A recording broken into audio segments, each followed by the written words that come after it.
The suburban neighborhoods of North Carolina are known for their peaceful evenings and quiet tree-lined streets. Families gather on front porches as the sun sets. Children play in backyards bordered by dense woodlands, and the gentle sounds of nature create a symphony of tranquility. These communities exist in harmony with the wilderness that surrounds them, where deer graze peacefully in gardens and songbirds fill the air with their melodies. But in these same woods, predators move silently through the shadows, creatures driven by ancient instincts and primal hunger. And sometimes, when disease twists their minds and strips away their natural fear, they emerge from the darkness with only one purpose: to hunt. James Pulliam had always found solace in his evening smoke breaks. The 7 p.m. ritual was his moment of peace after long days, standing at the entrance to his apartment complex on Somerset Drive in Roxborough. The spot offered him a perfect view of the surrounding woods, where the last rays of sunlight filtered through the canopy of trees that bordered the neighborhood. For months, he'd heard the distant calls of coyotes echoing through the forest. Neighbors spoke of glimpsing them occasionally, shadowy figures darting between trees or crossing roads in the early morning hours. But they always kept their distance, maintaining the natural barrier between wild and civilized. On this particular Friday evening, something felt different. As Pulliam stood in his usual spot, cigarette between his fingers, an unsettling sensation crept over him. The woods seemed too quiet. The normal chorus of insects and birds had fallen silent, replaced by an oppressive stillness that made his skin crawl. "I felt something watching me," he would later recall. "I just felt like he was hunting me or something." The feeling intensified with each passing moment. Every shadow seemed to move. Every rustle of leaves felt deliberate. Pulliam found himself scanning the tree line, searching for whatever was causing this primal alarm to sound in his mind.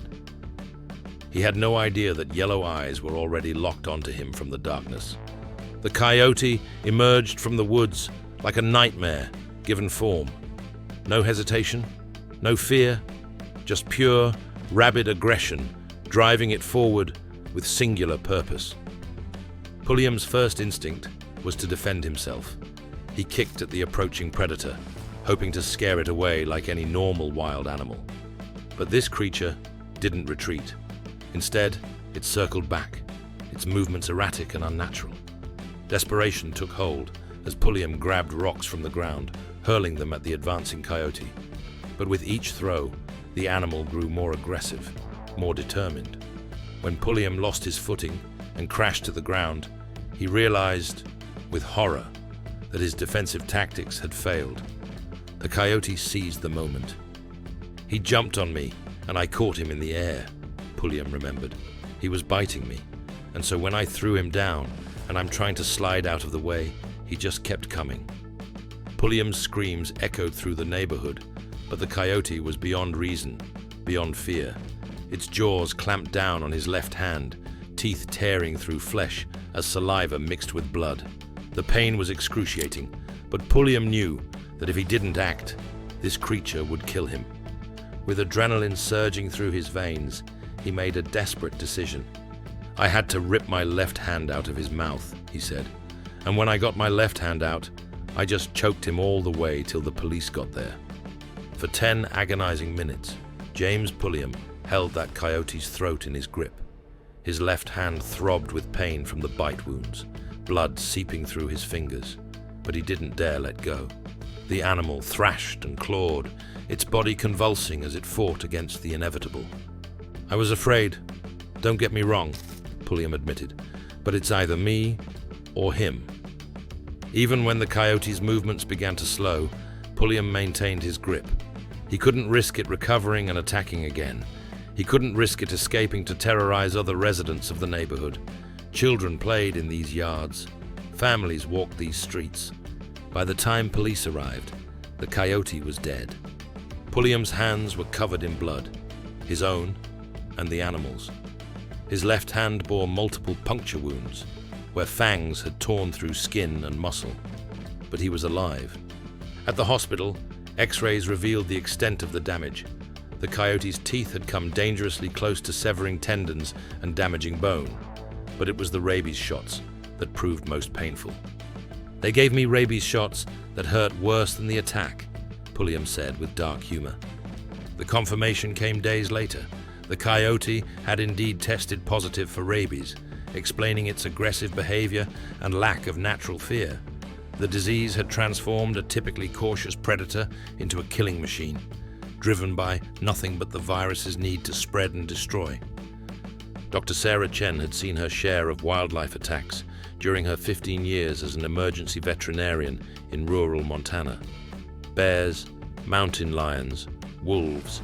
She treated the aftermath of encounters with some of North America's most dangerous predators, but it was the smaller attacks that often proved most devastating. The grizzly bear attack happened on a Tuesday morning in Glacier National Park. The Martinez family had been camping for 3 days, their 2 young children delighting in their first real wilderness experience. 8-year-old Sophia and 10-year-old Diego had spent hours collecting interesting rocks and watching for wildlife through their father's binoculars.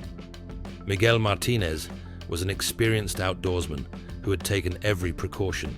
Food was stored in bear-proof containers. The campsite was clean and free of attractants. They'd made noise while hiking to avoid surprising any animals. But sometimes precautions aren't enough. The sow grizzly had cubs nearby, twin yearlings that she was teaching to forage in the alpine meadows above the campground.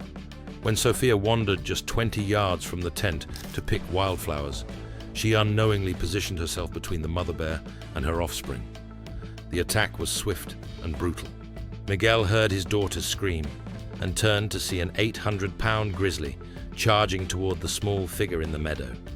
Without hesitation, he sprinted toward them, shouting at the top of his lungs. The bear's massive paw struck Sophia before Miguel could reach her, sending the child tumbling across the rocky ground. But Miguel's approach had done what he hoped. It redirected the grizzly's attention to him. "She hit me like a freight train," Miguel later told investigators, "but all I could think about was getting her away from Sophia." The grizzly's claws raked across Miguel's chest and arms as he fought to protect his family. His wife Carmen grabbed Diego and pulled him behind their vehicle while screaming for help. Other campers heard the commotion and began making noise, banging pots and honking car horns. The cacophony of sound eventually drove the confused and agitated sow back toward the tree line, where she collected her cubs and disappeared into the wilderness. Miguel suffered severe lacerations and a punctured lung. Sophia's injuries were even more serious.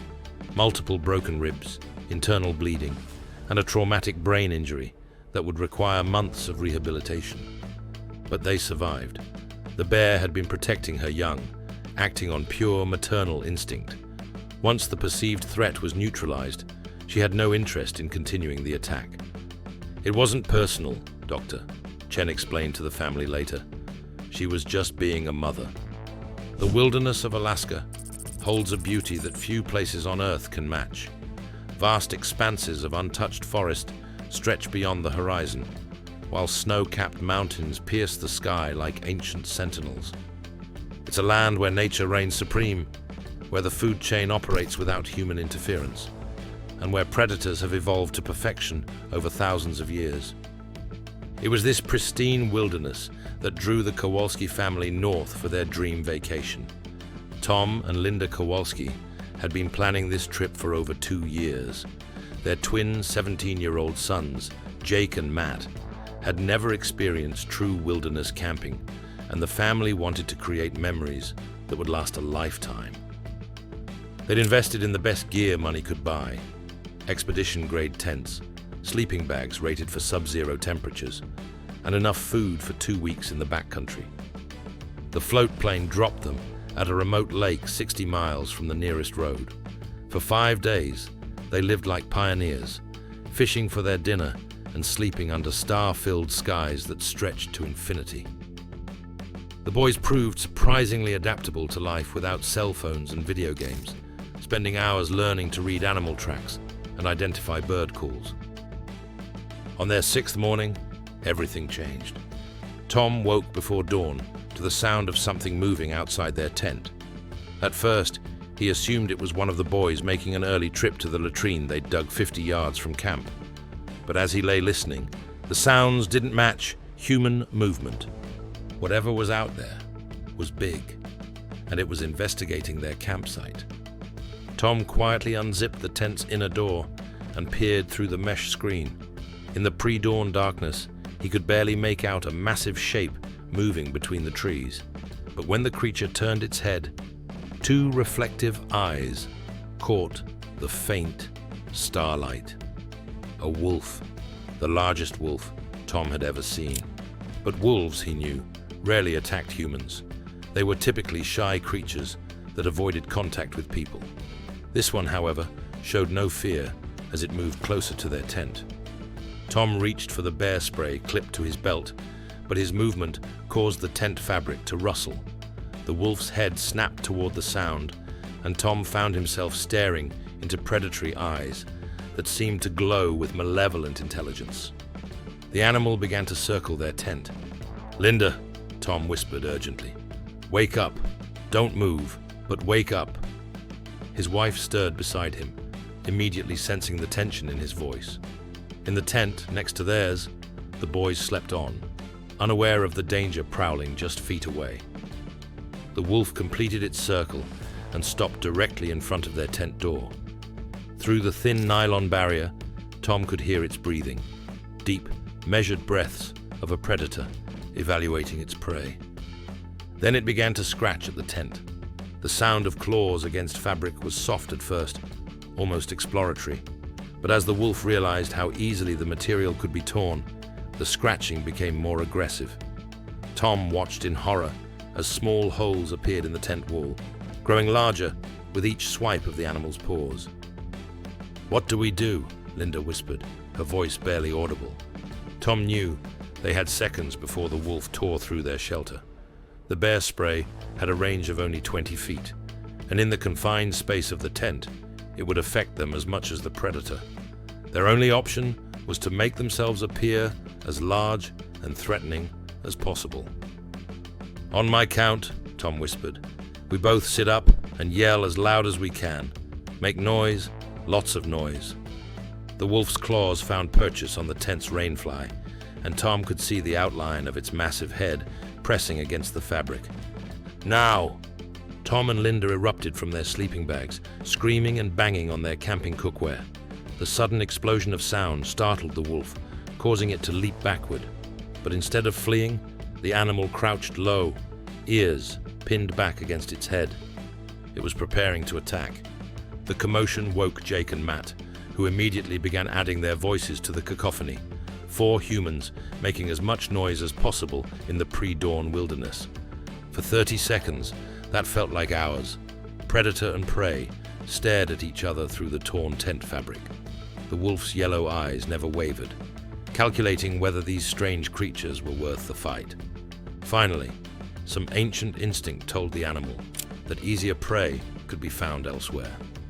With a final, almost contemptuous look, it turned and melted back into the forest. The Kowalski family spent the remaining hours until dawn huddled together, taking turns keeping watch. When their pickup plane arrived 3 days later, they were more than ready to return to civilization. "We came looking for adventure," Tom told the pilot. "We just got more than we bargained for." The small town of Cascade, Idaho, sits nestled in a valley, surrounded by dense pine forests and crystal-clear mountain streams. It's the kind of place where children still ride their bikes to school and neighbors leave their doors unlocked. The community has existed in harmony with the surrounding wilderness for over a century, with residents understanding and respecting the natural world that provides their livelihood through logging and tourism. But even in paradise, predators hunt. 12-year-old Emma Walsh had been walking the same forest trail every day after school for 3 years. The path connected her neighborhood to the main road, cutting through a section of woods that she'd explored countless times with friends and family. She knew every fallen log, every creek crossing, every shortcut that could save precious minutes on her journey home. On this particular October afternoon, the forest felt different. The usual chatter of squirrels and birds had been replaced by an unnatural silence. Even the wind seemed muted, as if the trees themselves were holding their breath. Emma quickened her pace, suddenly eager to reach the safety of her neighborhood. She was halfway through the woods when she heard the rustling behind her. At first, she thought it might be a deer or elk moving through the underbrush, but as she stopped to listen, the sounds stopped too. When she resumed walking, the rustling began again, matching her pace exactly. Something was following her. Emma's heart began to race as she fought the urge to run. Her father had taught her that running from a predator often triggered their chase instinct. Better to remain calm and assess the situation. She turned around slowly, scanning the forest behind her. At first, she saw nothing but trees and shadows. Then, about 50 yards back, she spotted movement. A large, tawny shape moving parallel to the trail, keeping pace with her progress. A mountain lion. The big cat was magnificent, easily 8 feet long from nose to tail, with powerful shoulders and haunting amber eyes that never left Emma's small figure. It moved with the fluid grace of a perfect predator, each step calculated and silent. Emma remembered her father's instructions. Make yourself appear large, maintain eye contact, and back away slowly. Never turn your back on a mountain lion. She raised her arms above her head and began walking backward down the trail, never breaking eye contact with the cat. For several minutes, this deadly dance continued. The mountain lion would take a step forward, and Emma would take a step back. Both predator and prey locked in a primal negotiation. But the cat was patient. It had time, and it was herding Emma deeper into the forest, away from any potential help. When Emma's back foot caught on a root and she stumbled, the mountain lion's ears perked forward. It had been waiting for exactly this moment, a sign of weakness, vulnerability. The cat began to stalk closer. Emma's mind raced through her options. She was still over a mile from home, with no cell phone service, and no one expecting her for another hour. The mountain lion was between her and the main trail, cutting off her escape route. Then she remembered the whistle her mother had given her, a small silver emergency whistle attached to her backpack strap. As the mountain lion crouched low, preparing to charge, Emma grabbed the whistle and blew with every ounce of air in her lungs.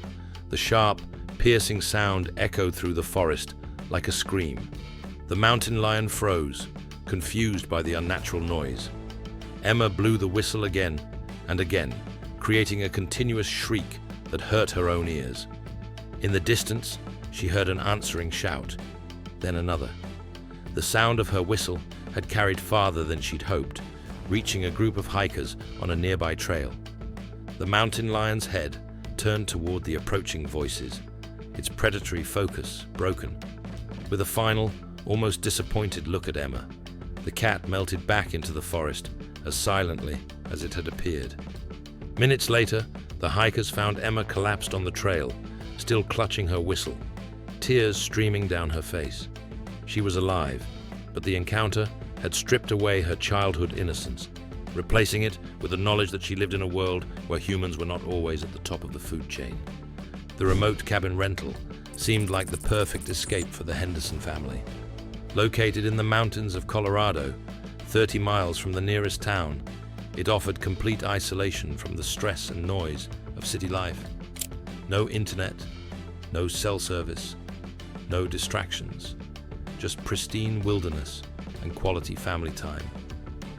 Mark and Jennifer Henderson had been looking forward to this vacation for months. Their teenage daughter, Ashley, had been struggling with anxiety and depression, spending too much time online and isolated from real-world experiences. Their son, Connor, 15, had been getting into trouble at school. This trip was meant to reset their family dynamic and reconnect them with what truly mattered. The cabin was everything the rental website had promised: rustic but comfortable, with a stone fireplace, wraparound porch, and stunning views of snow-capped peaks. For the first 3 days, the family fell into a peaceful rhythm of hiking, fishing, and board games by the fire. It was on their fourth night that the screaming started. Mark woke to a sound, unlike anything he'd ever heard, a high-pitched wail that seemed to come from everywhere and nowhere at once. It rose and fell in waves, sometimes sounding almost human, other times purely animal. "What is that?" Jennifer whispered, gripping his arm. Mark had no answer. He'd heard coyotes before, and wolves, and even mountain lions. But this was different. This sound carried an intelligence, an almost deliberate malevolence that made his skin crawl. The screaming continued for over an hour, circling the cabin like an invisible predator. Sometimes it seemed to come from the forest. Other times, it sounded like it was right outside their bedroom window. Ashley and Connor appeared in their parents' doorway, both pale and shaking. "Dad, what's making that noise?" Connor asked, his voice barely steady. Mark wished he had an answer, but as the screaming finally faded with the approach of dawn, he realized they might never know what had been hunting them in the darkness. The next morning brought no answers. Mark searched the area around the cabin for tracks or signs of whatever had terrorized them, but found nothing. The forest seemed peaceful and normal, giving no hint of the nightmare they'd endured. But that evening, the screaming returned. This time, it was closer.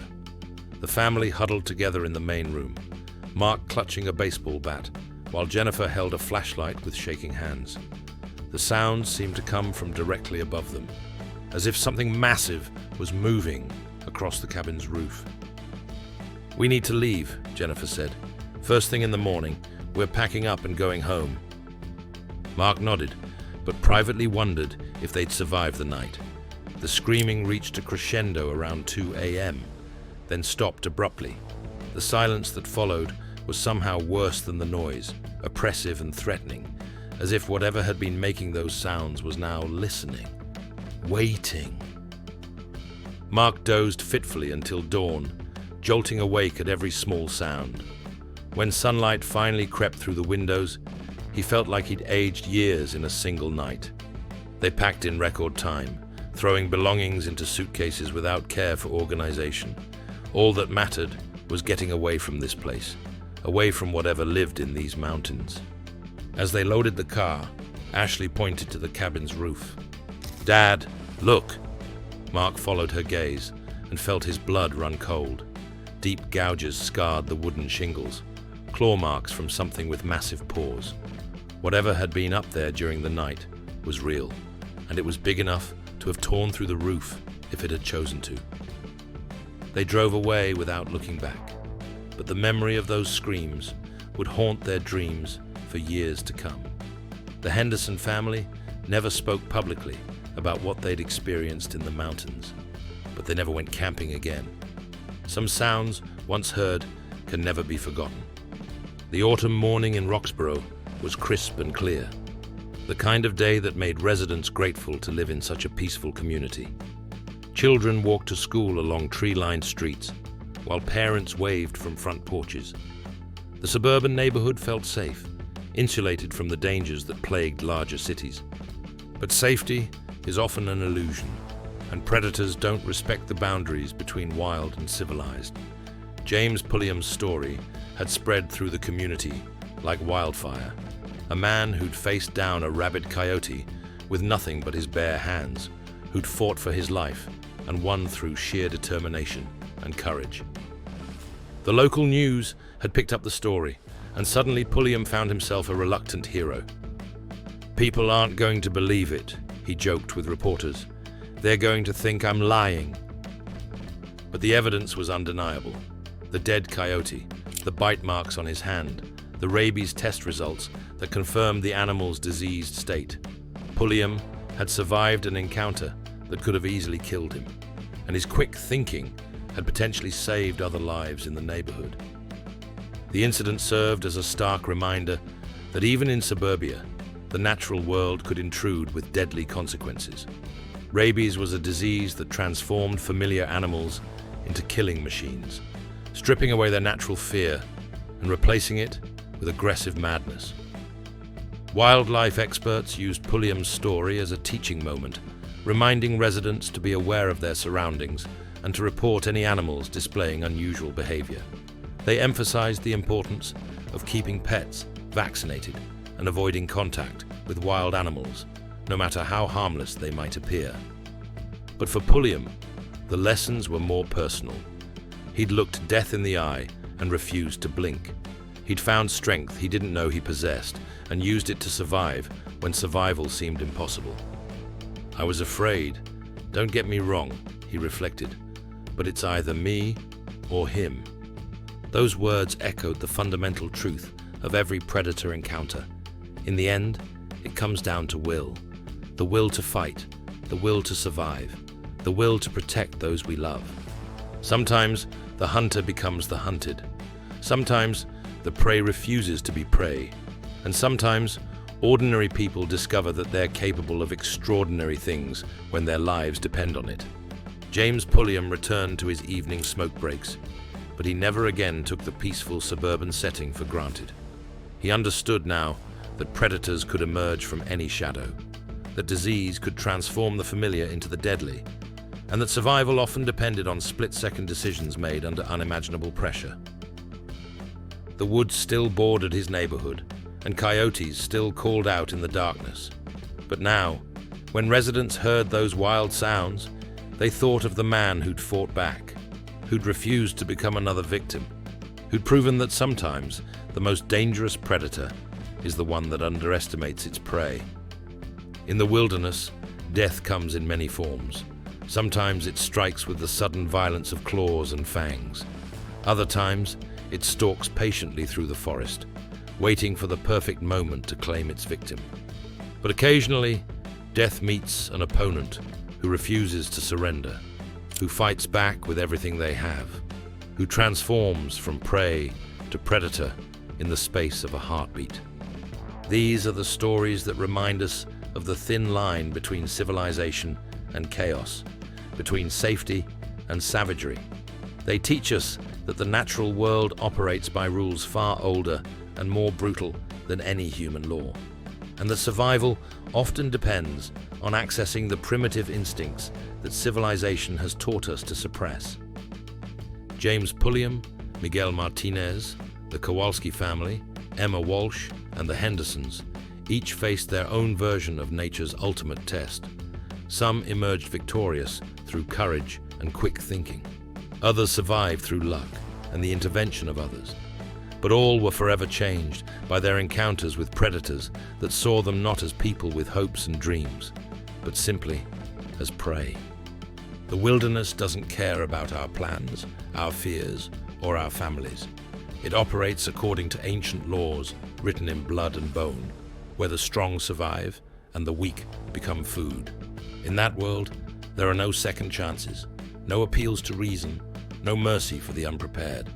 But these stories also reveal something profound about the human spirit, our capacity to find strength in moments of absolute terror, to fight back when fighting back seems impossible, to protect those we love, even at the cost of our own lives. When the hunter becomes the hunted, when civilization's veneer is stripped away and we're reduced to our most basic instincts, we discover who we really are. Some crumble under the pressure. Others rise to meet the challenge, proving that the predator-prey relationship isn't as fixed as we might think.